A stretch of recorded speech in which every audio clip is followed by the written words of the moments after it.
Playing the saxophone brings so much joy to my life, and it is my pleasure to be able to show you how to play the saxophone too. I've spent 20 years of my life teaching and performing the saxophone, honing my skills, and really finding out what it takes for a student to learn and for a performer to play. So come with me as we go through a step-by-step series of lessons which will enable you to quickly become an excellent player.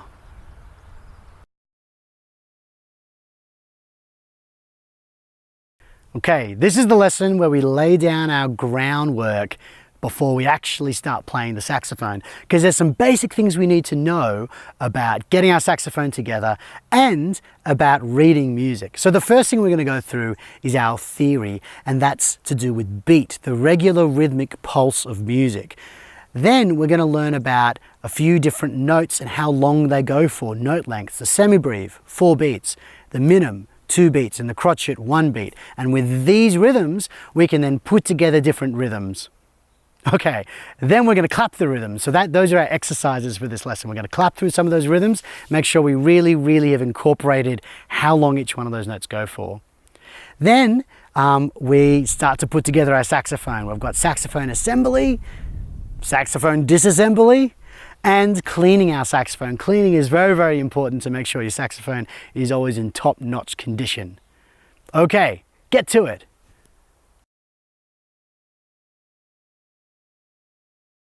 In this theory lesson, we're going to learn about beat and notes. So firstly, let's talk about the beat. All music is based on a regular rhythmic pulse called the beat. We don't always hear the beat, but it's the implied basis for all the rhythms we play. The amount of time between each beat always remains the same. To help us count the beat, we break it up into groups, most commonly into groups of 4. We'll separate each of these groups with a vertical line. The beats between each line make up the bar, and the lines are called bar lines. We finish the final bar with a double bar line. To indicate that there are 4 beats in each bar, we write a time signature at the beginning. The top number of the time signature indicates how many beats are in a bar, and the bottom what kind of beats. We'll talk about this bottom number later on. Our time signature here is 4/4. Okay, so let's talk about some different notes. Now into each bar, we can write notes of varying lengths to give us the rhythms we play. Our first note is a semibreve, and it holds for 4 beats. And then we've got a minim, and that holds for 2 beats. And a crotchet, and that holds for 1 beat. So this is how each of them would look if they were written in bars. You can see that each semibreve goes for 4 beats and lasts for an entire bar. Each minim goes for 2 beats, so we can fit 2 of those into each bar of 4 beats. And each crotchet goes for 1 beat, so we can fit 4 of those into each bar of 4 beats.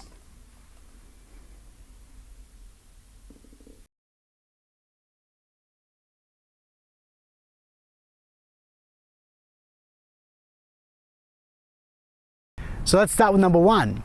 Now these are semibreves, each one goes for 4 beats. So I'll count us in and we're going to clap each one. 1, 2, 3, 4. 2, 3, 4. 1, 2, 3, 4. 1, 2, 3, 4. 1, 2, 3, 4. Great. Okay. Now let's clap through number 2. So number 2, we have minims, and each one of these goes for 2 beats. Here we go. 1, 2, 3, and 4. 1, 2, 3, 4.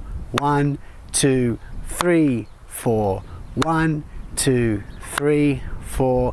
1, 2, 3, 4. Awesome. Okay, too easy. Number 3. So now I've got the crotchets. We're going to be clapping each one of these for 1 beat each. Here we go. 1, 2, 3, and 4. 1, 2, 3, 4. 1, 2, 3, 4. 1, 2, 3, 4. 1, 2, 3, 4. All right, so the next few exercises involve combinations of these rhythms. Number 4, we've got 4 crotchets, each one goes for 1 beat, and then 2 minims, and each one goes for 2 beats. So let's give that one a go. Here we go. Number 4. 1, 2, 3, and 4. 1, 2, 3, 4. 1, 2, 3, 4. 1, 2, 3, 4. 1, 2, 3, 4. Okay, so let's move on to number 5. So now we've got a combination of all 3 of our rhythms. Let's give it a try.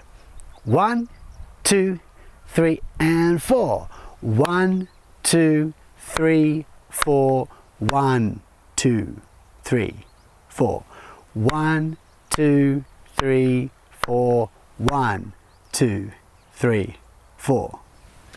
Great. Okay, only 2 left. So let's do number 6. Here we go. 1, 2, 3, and 4.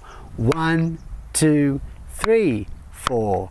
1, 2, 3, 4. 1, 2, 3, 4. 1, 2, 3, 4. Awesome. Okay, number 7, last one. Here we go. 1, 2, 3, and 4. 1, 2, 3, 4. 1, 2, 3, 4. 1, 2, 3, 4. 1, 2, 3, and 4. Now, if you had any trouble clapping through any of those rhythms, go through it by yourself, do it really slowly, and then go back through the video and see if you can clap through it with me.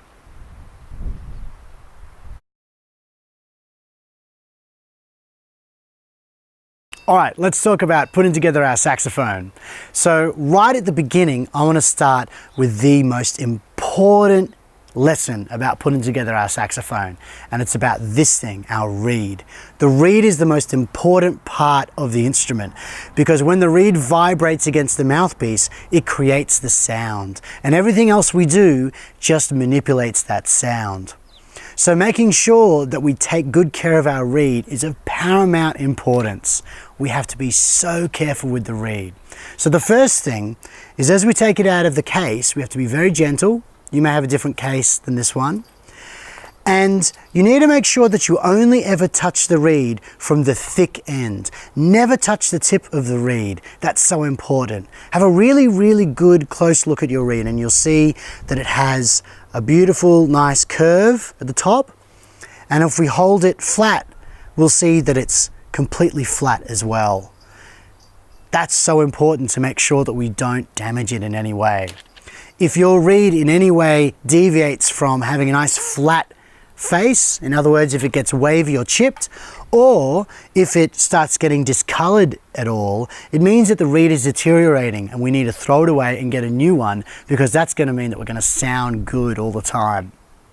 Now, before we put our reed on our mouthpiece, which we're going to get to next, we need to wet the reed. So what I want you to do is put the reed in your mouth, but when you do it, you've got to make sure that you don't, again, damage the tip at all. Don't push with your tongue, don't bite with your teeth. I'm just going to put it on my lips. Sorry, I'm going to put it on my tongue and pass it between my lips. So. And you want to do that for a minute or so when it's a brand new reed. And the reason we do this is because it makes the reed flexible, and it means that it will vibrate so much better when we're actually playing our saxophone.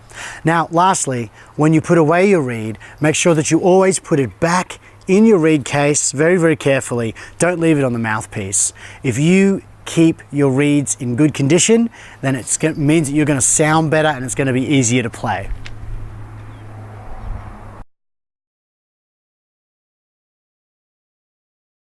Okay, time to assemble our mouthpiece. So the first thing we want to do is wet the reed in our mouth. Remember, be very, very careful with the tip of our reed. You do not want to damage it. All right, now grab the mouthpiece, take the ligature off the top of the mouthpiece, like that. And then, while just touching the thick end of the reed, try and work the mouthpiece and the reed together so the tip of the mouthpiece and the tip of the reed line up. make sure you're putting the flat part of the mouthpiece onto the flat part of the reed. And you know you've got there when there's maybe just a little tiny bit of the black of the mouthpiece sticking out over the reed. Okay, once that's happened, get your ligature and put it down over the top of the reed and tighten up the screws. Some ligatures are designed differently and the screws will be on the back, but most common ones have the screws on the front. Okay, so we've set up our mouthpiece.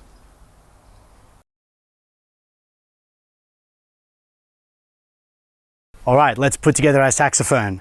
So firstly, put together your mouthpiece like I showed you before, and just put that to one side. All right, grab your neck strap and put that around your neck, and maybe just spend a little bit of time practicing adjusting it before we put the saxophone on. All right, now we want to get the body of the saxophone. We can hold onto it by the bell, or we can hold onto it by the middle of the saxophone. We lift it up, and you can see that there's going to be a ring about here. And that's what we want to hook onto with our neck strap. So hook onto that. Okay, now after you've done that, take the stopper out of the top of the saxophone. Get your neck, and put the neck in the top.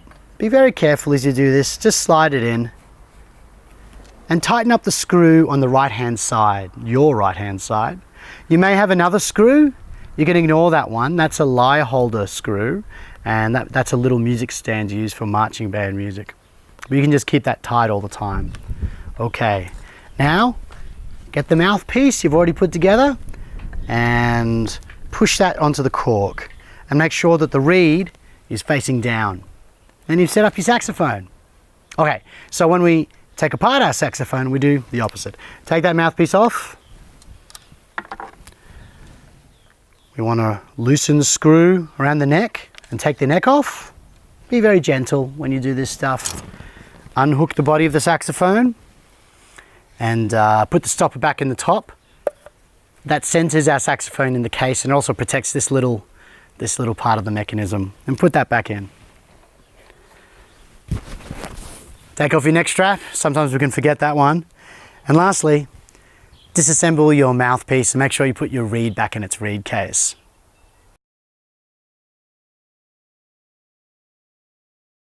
In this segment, we're going to talk about cleaning our saxophone. Now, this is very, very important. If you have a clean saxophone, your saxophone is going to play much, much better than if you don't. It also means that you don't have to get it serviced quite as often. And when you do get it serviced, it won't be as expensive. Because if we don't clean our saxophone, it means that stuff can start to build up inside, which changes the shape of the saxophone inside it, makes it hard to play. But also, the moisture inside can slowly rot out the pads. And we certainly don't want to do that. So one of the basic things you need to do every time you clean your saxophone is use a pull through it. So I'm going to use a pull through my neck and through the mouthpiece. Now you'll need to use a small pull through for this. So I've got a smaller one. You put one end through and out it goes. And you might want to do that once or twice. Well, once certainly, but maybe twice if you want to get rid of all of the moisture inside. And then a similar size pull through we can use through the neck. And we just want to get that through there, like that. All right. Now you'll need a larger pull through for the body of the saxophone. So I have a larger pull through here. And I'm going to take my saxophone out, take the stopper out. I'm going to put the weighted end down the bell. And then I'm going to turn it around. Out it comes. I'm going to pull that through. So that's the basic kind of cleaning we need to do every single time we pack up our saxophone after we've played it. Now there's a couple of other maintenance things we can do too. One of them is we can apply cork grease to the cork here. And I would suggest doing that at least once a week. It means that our mouthpiece goes on more easily, and it also means that you're going to protect the cork.